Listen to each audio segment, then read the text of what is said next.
Assalamu alaikum wa rahmatullah. Alors, on termine notre cours sur les fractions. C'est la dernière partie aujourd'hui. On va s'intéresser maintenant à la contribution d'un pôle simple. Le cours maintenant devient théorique. Contribution d'un pôle simple. Pôle simple, ça veut dire quoi? Que après avoir réduit notre fraction va s'écrire A sur B, avec B qui va s'écrire X moins A fois Q, et Q de A est différent de 0. D'accord? Pôle simple, c'est-à-dire de multiplicité exactement 1. Donc, dans la décomposition de F en éléments simples, notre pôle, il va contribuer avec combien de termes? Eh bien, j'ai dit, le nombre de termes suit la multiplicité. Donc, il va contribuer avec un seul terme. C'est-à-dire que notre fraction va s'écrire partie entière plus partie polaire correspondante au pôle A, partie polaire du pôle A, eh bien, va s'écrire une constante sur x moins A plus la contribution des autres pôles et éventuellement les éléments simples de deuxième espèce si on est dans R. D'accord? Alors, comment calculer le C? Calcul de C. Ben, théoriquement, qu'est-ce qu'on avait dit? On multiplie le tout par x moins A, d'accord? On multiplie par x moins A, qu'est-ce que ça nous donne? Eh bien là, lorsque je multiplie le f par x moins A fois f égale à quoi? Égale la partie entière fois x moins, j'écris x moins A, fois e, plus notre constante c, plus ce qui est là, d'accord, multiplié par x moins 1. D'accord? Bon, là, c'est une fraction g, disons, qui n'admet pas de... A n'est pas un pôle de g. A n'est pas un pôle de g. Donc, il vaut mieux l'écrire comme ça. Voilà, c'est g comme ça.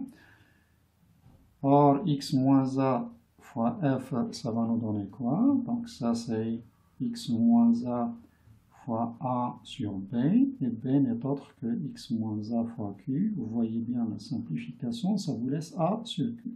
Ensuite, qu'est-ce qu'on a dit? On donne à x la valeur a. Qu'est-ce que ça donne? A de a sur q de a égale à quoi? Bon, là c'est 0, c'est ici, g de A c'est 0, A n'est pas un pôle, ça veut dire qu'il est dans le domaine de définition de G, donc G de A est une certaine valeur, et là vous aurez A moins A c'est 0. Donc ça vous donne la valeur de votre constante C. Ainsi, C ce n'est autre que A de A sur Q de A. Donc cette formule-là, c'est ce qu'on utilise dans la théorie. C'est ce que j'avais dit, on cache la contribution du pôle et on remplace, d'accord, etc.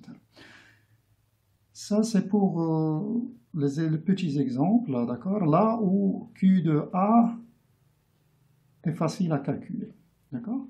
Mais pour les exemples théoriques, comment calculer si on n'arrive pas à calculer Q de A? On a une autre formule.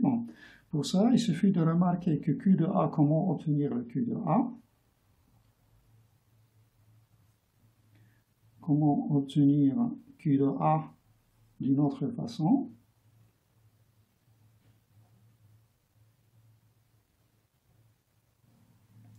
Eh bien, il suffit de revenir sur l'écriture de B. B, c'est x moins A fois Q. Si je remplace x par A, ça nous donnera B de A égale à 0, ça ne donne rien, ça ne donne pas Q de A. Par contre, si je dérive, on dérive, qu'est-ce qu'on obtient? B' égale à quoi? Bon, dérivé de ça, c'est 1, Q, plus x moins a, je le garde, et je divise ensuite q'.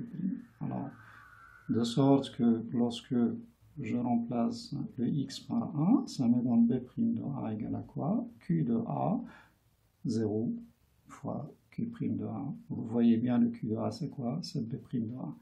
D'où le c, je peux lui donner une autre forme, ce n'est que a de a sur quoi? Sur q de a, et q de a n'est autre que b' de a. Voilà. Vous pouvez même l'utiliser pour les petits exemples que vous avez, mais c'est surtout réservé aux exemples théoriques. Par exemple, si je vous donne la décomposition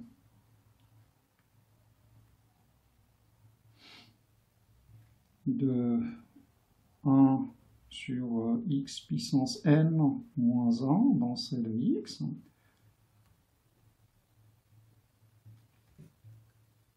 comment déterminer cette décomposition? Alors, la factorisation d'abord de xn-1 dans C, on avait dit que xn-1 c'est égal à le produit des x moins les racines, on va mettre k allant de 0 jusqu'à n-1 avec les oméga k, ce ne sont que la racine n de l'unité, 2i k pi sur n, avec k qui se balade de 0 jusqu'à n-1. D'accord? On voit bien que ce sont des pôles simples. D'accord? Voilà. Ça, c'est notre B. Voilà notre B comme ça. Et le A, vous le voyez bien, c'est 1. D'accord? Donc, si j'applique la forme théorique d'abord, 1 sur xn moins 1, ça sera quoi? 1 sur x moins oméga 0, ce n'est que 1, x moins oméga 1, etc. x moins oméga n moins 1. Donc, je lui dis que tous les pôles là sont simples et chacun, bon, la partie entière c'est 0, degré inférieur à 1 degré de A inférieur strictement celui de B. D'accord? Donc, je vais écrire une constante C1 sur x moins 1, bon, ça suit l'indice, plus C1 sur x moins oméga 1, plus Cn-1 x moins oméga n-1, avec ce que je viens de dire là, c'est quoi exactement C indice k?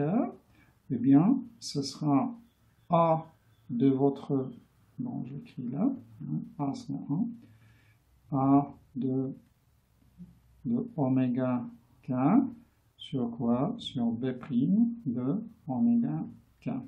C'est bon? A c'est 1. Alors dérivons notre polynôme B, ça c'est n, B' c'est n fois xn moins 1. Donc j'aurai ici n fois oméga, bon je ne vais pas charger avec le k, j'oublie le k momentanément, puissance quoi? N moins 1. J'ai donc la contribution de mon pôle oméga k que je peux écrire autrement en remarquant ici que j'ai un oméga puissance n. Et c'est quoi oméga puissance n? Eh bien c'est 1. Ce sont les racines n de 1, ce sont les solutions de l'équation z puissance n égale 1. Donc ce oméga puissance n, c'est 1, ça me laisse oméga puissance moins 1, et donc c'est oméga sur n. Voilà.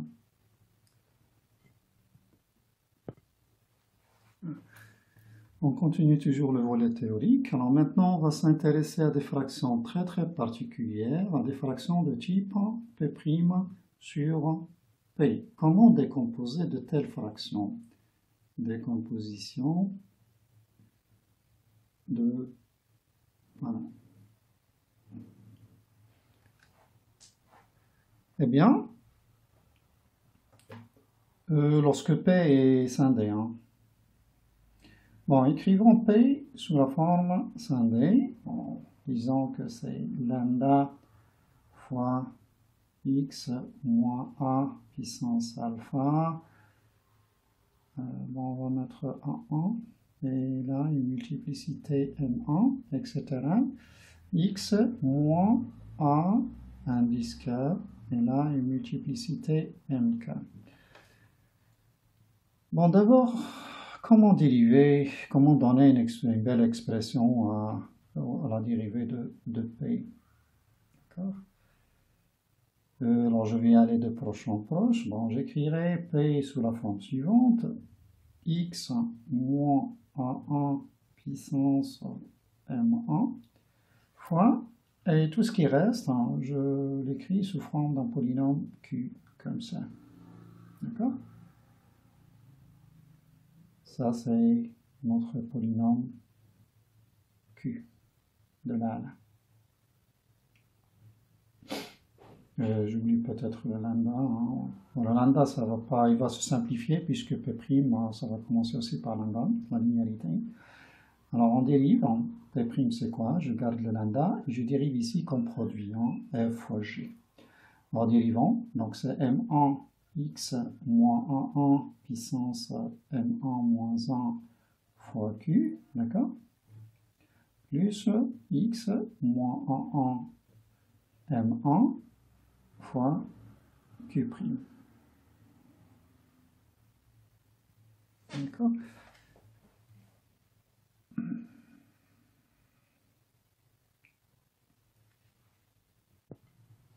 Voilà, j'ai réécrit de façon propre ce que j'avais déjà fait. Hein. Alors, Q c'est de 2 vers un cas comme ça. Et là, j'ai dérivé comme produit hein, F fois G correctement.